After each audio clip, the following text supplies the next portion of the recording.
Newfoundland Retro. The 1940s.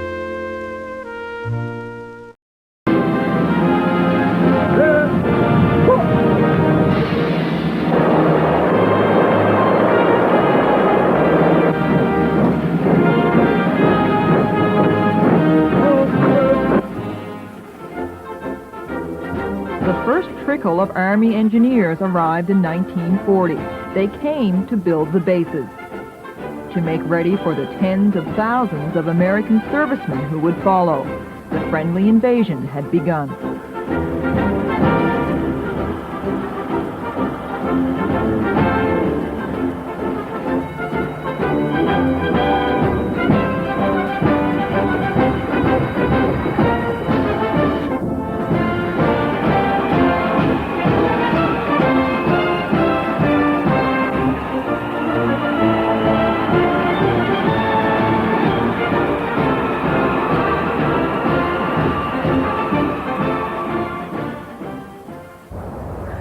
It's hard to find a Newfoundlander over 60 who doesn't have some memory of the Americans who served here during the Second World War.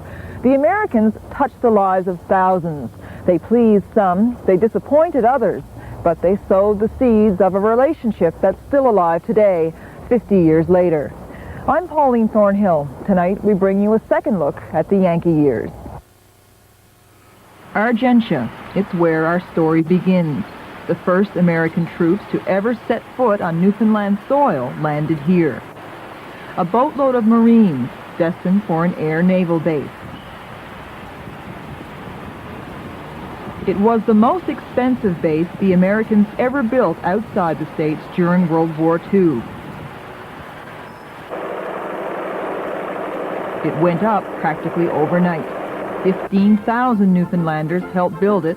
For many, it meant the end of the Depression, a weekly paycheck for the first time ever. But it also meant the end of a community. The Americans needed land. The 500 people who lived in Argentia were in the way. It was heartbreaking to sell off everything you had in the way of livestock and just take your household possessions and move out and leave so much behind, memories behind, your home. What could be more difficult than that? It's not like a city dweller who just moves from one house to another. You're leaving more than that behind.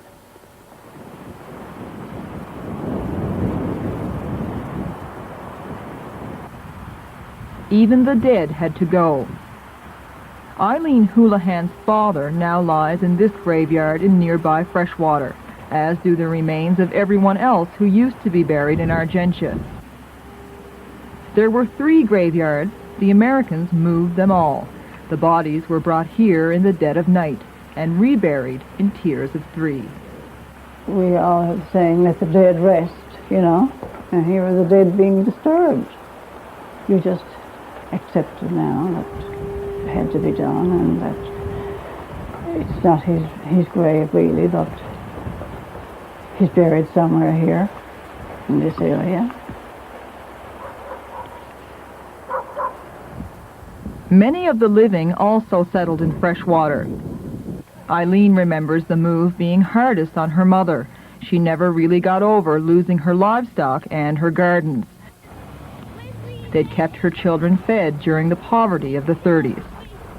The horse that had been her helpmate, we'll say, during those years was the last to go. And I remember to see her crying the day she sold the horse. She felt that all was gone then.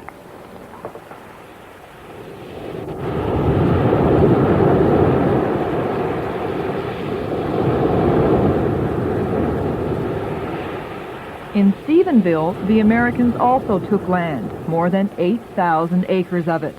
People were compensated, but by the Commission of Government, not the Americans. And people felt they got nowhere near what their land was worth. People like Heinz Keating's father-in-law. See, he lost 20 acres of land just like the table. He got $1,200 for it. It was all clear. You go there and plow up every damn foot of it. He got $1,200. Today, it's looked upon as the price that had to be paid, the price of the economic boom that was synonymous with the American bases. Here, it was an air base, the Harmon Field Air Base. Its first year, Stephenville went from a community of 500 to 7,000. Not only the Americans came, so did hundreds from nearby communities looking for work on the base. Tons of cargo came through Stephenville, thousands of troops, and 3 American presidents, including Dwight Eisenhower.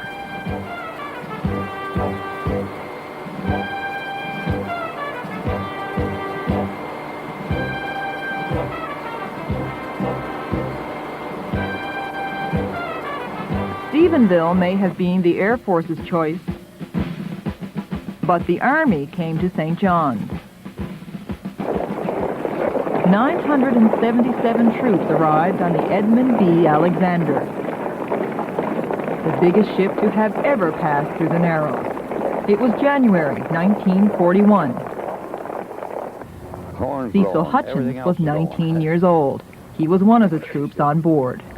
I heard stories that people actually got on the rooftops of businesses there to watch. Oh, yes, they were all up, down, everywhere to see what was going on. Nobody wanted to miss anything. We had to build up our steam, wait for high tide, and then when you got to the Narrows there, they had to cut the power and coast in over this pan rock, they call it, because they only had about 2 feet of clearance from the bottom. And of course, it looked awful bad out there in January month, all the snow and ice hanging over the cliffs. Couldn't see no houses, nobody, until we got right inside the harbor. We weren't told where we were going, nothing. We didn't know. When they came in this far north, we sort of thought more like Eskimos and this kind of people. But then when they got here and found out they weren't, they were white people, civilian people. So we enjoyed it very much. They were very friendly with us. The Edmund B. remained docked on the south side of the harbor, the only place where the water was deep enough to float her. Fort Pepperell wasn't ready when the first troops arrived, so they lived on board ship until a temporary base camp was built.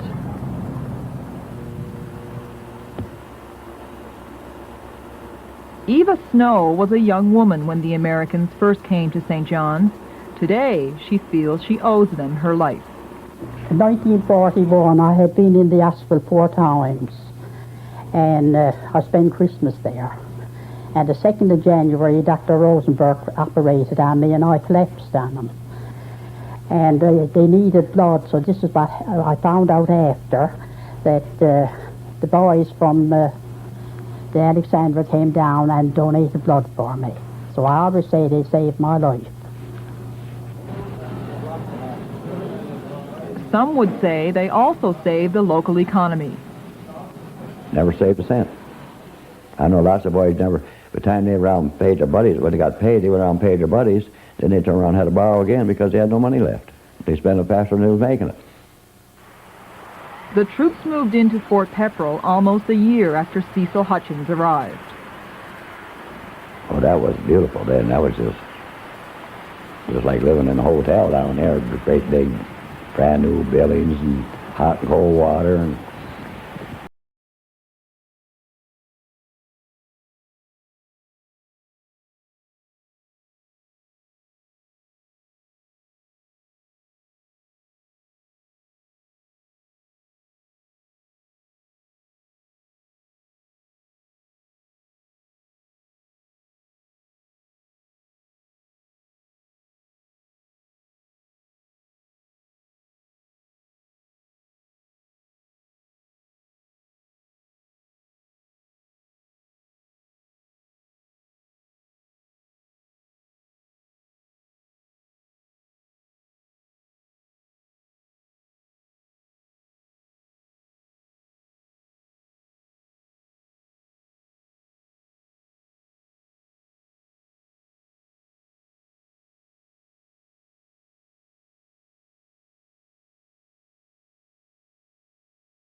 What I found there was too much talk going around.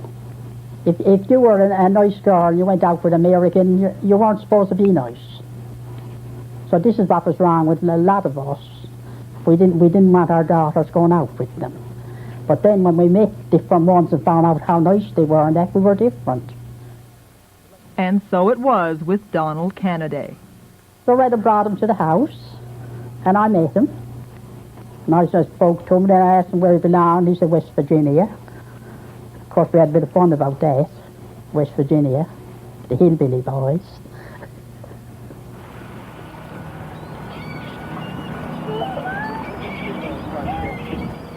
Oh, look at that sailboat, isn't that gorgeous?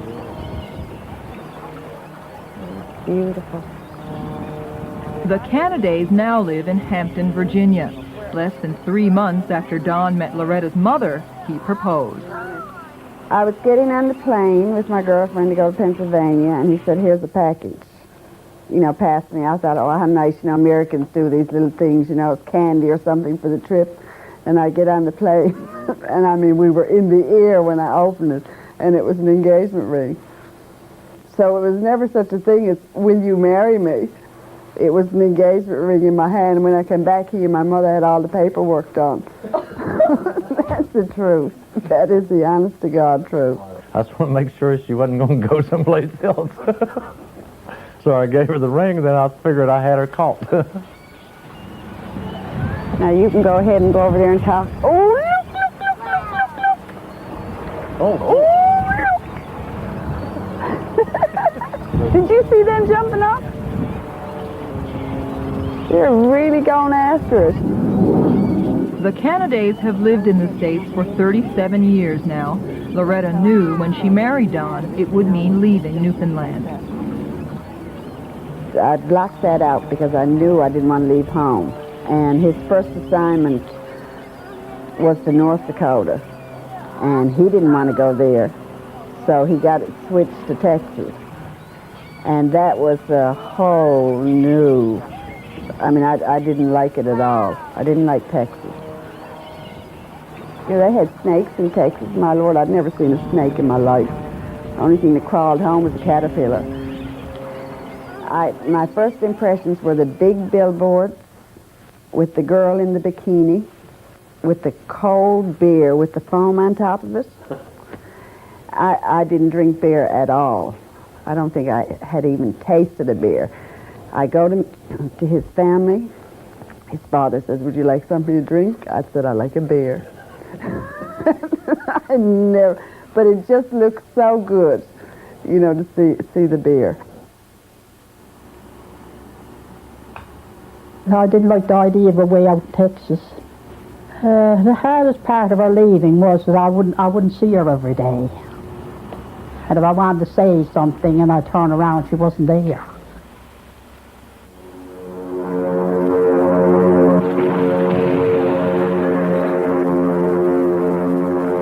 The Americans entered the war in December 1941. Air traffic peaked. It was more than the existing Newfoundland bases could handle. So the Americans built 2 more. One was in Gander.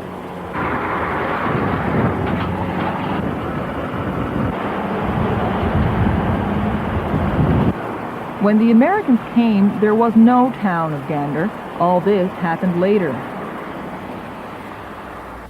All that was here was the base in the middle of nowhere.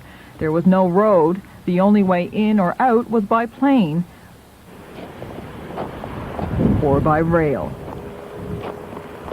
Clarence Lannon worked for the Newfoundland Railway. The tracks are gone now. There's little trace of it or the Americans left in Gander. But Lannon remembers when it was different. When American Hudson bombers would fly just over the top of the railway station, one after another after another. They were going all the time, the building had almost lifted. You know, coming in is not bad, but taking out vibration. And sometimes it could be maybe 30 or 40 of them lined up on the runway, waiting for the weather report suitable to take them across. This is the only Hudson bomber left in Gander now, a replica on a hangar tarmac. But during the war years, more than 10,000 of them were ferried across to Europe. It was the same in Goose Bay, Labrador. The Americans built here to handle the overflow from Gander. Good afternoon, ground DCL 601. DCL 601. DCL 601 from Vehicle Corner.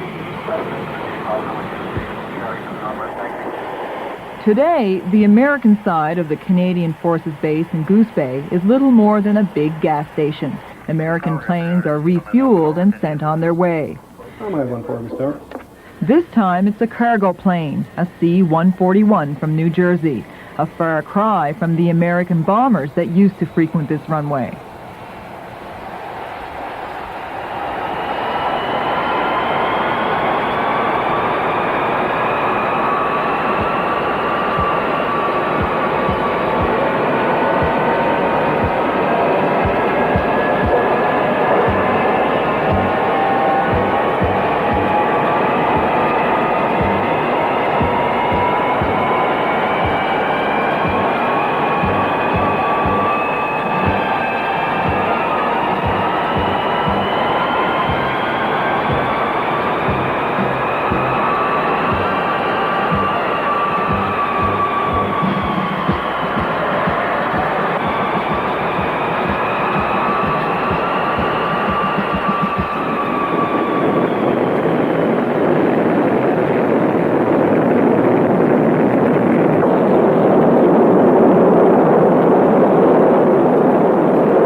Gerald Dyson first arrived at the dock in Goose Bay in 1941. He was here even before the Americans.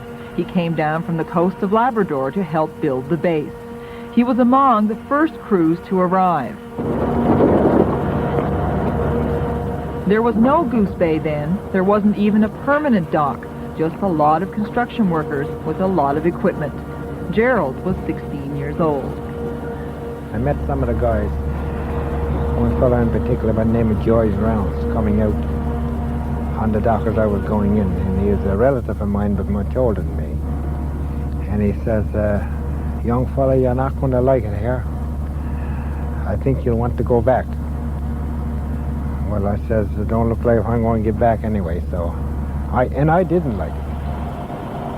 But Dyson stayed. He settled in the nearby town of Happy Valley. The base became his livelihood. Today, he says it saved him from a future in a failing fishery. Dyson worked for the Americans until they officially closed their base in '76, and he's never drawn a day of unemployment insurance in his life. It's hard to explain to people.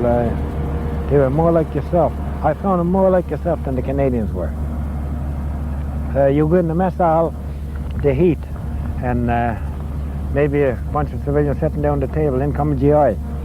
And he'd take his tray and come out, and he'd probably hear him before he left the where he got his food, eh? And he'd call you by name and move over, you know? I'm going to sit down with you civvies, you know? But they're very common people. So this is General Knapp. General Knapp. He was a two-star general at that time. See? Minnie Fever also worked for the Americans as a maid for the officers' wives. One officer's wife in particular, Mary Emma Knapp, wife of the American base commander. As long as I can write and that, I'll always keep in touch with them. I got so involved in so far, it was like a part of my family. The Knapps had a child in Goose Bay, their first son, and only the second baby born in the American base hospital. Living room part. A few months later, General Knapp was transferred to Nebraska. Rather than lose Minnie, the family asked her to come with them. And I said, well, there's one of my sophomores at home.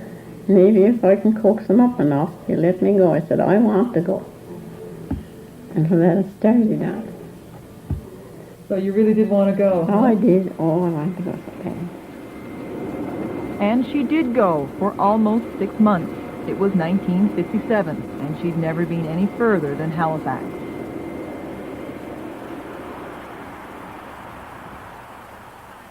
So Nebraska was like something out of a movie.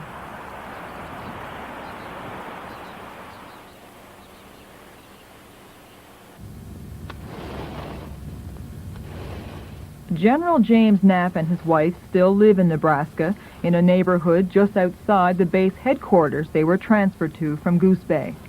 The general's retired now. The son, born in Goose Bay, is 31 years old. There's no more need for a nanny in the Knapp household, but they still remember Minnie and her amazement with life in the States. And I never will forget the first time we took her to a shopping center. It's like a child turned loose in the biggest toy shop he'd ever imagined. Just before Christmas, you know, a place full of toys. And she had that same bright-eyed happiness that you see in a child's face when you take them into a room full of toys. Well, we went for a drive. It was a summer evening in July, late July. And the streetlights came on, I suppose, while we were out. And it was something unbelievable to her to just be driving in a residential neighborhood with streetlights. She had never seen streetlights. And you don't expect a woman of 46, 47 years old never to have seen streetlights. It's something we've all grown up with. The paper and a drink before supper. It's routine now, but in Goose Bay, it was 2 years before the Knapps even saw a newspaper. There just weren't any to be had. We need to go to DeSoto Bend and see them. Despite the isolation, the general stayed 4 years, longer than any other American base commander. And he believes his family was happier in those 4 years than in any other. Well, it's an uncluttered life. Nobody bothers you. As I have told people that we had no roads to the outside world, no telephones to the outside world, and the only way we could communicate with the outside world rapidly was with high-frequency radio. And if you didn't like what you heard, you could just tell them that the sunspots are bad today, you'll have to retransmit tomorrow. Learning to live in isolation was one thing. Learning to live in the cold was another. I didn't know that there was a central heating system in the house, and you could go and touch the thermostat and the furnace would come on. But it got so cold in the house that however it was set probably at 50, it came on. And it was just wonderful. It's almost as though, I mean, it was the same thing with Minnie with the lights coming on. The furnace came on. The general's quarters on the base in Nebraska. This is where Minnie stayed during her time here. These are the gardens she strolled through. Minnie stayed in Nebraska for close to 6 months. She went back to Goose Bay when her first grandchild was born. Certainly we hated seeing her go, and there were more tears from everybody, the children, and I felt devastated at first because she had been like one of the family, and it was like sending my mother away, and perhaps I wouldn't see her for many, many years, and you know, I could hardly let her go. Oh my goodness, I should, if I only had the letter in there to show you, the letter I got.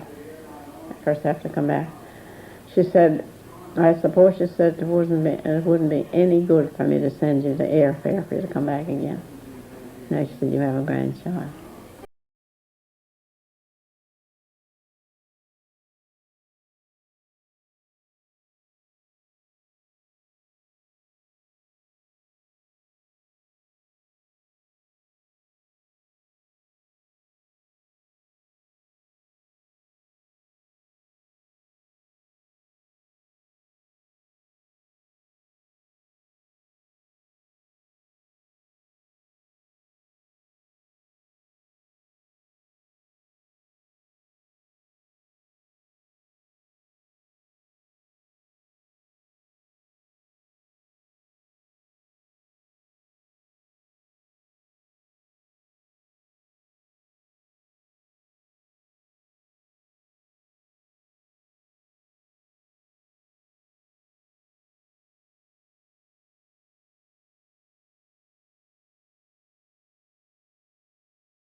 Don't forget to like, subscribe, comment, and share.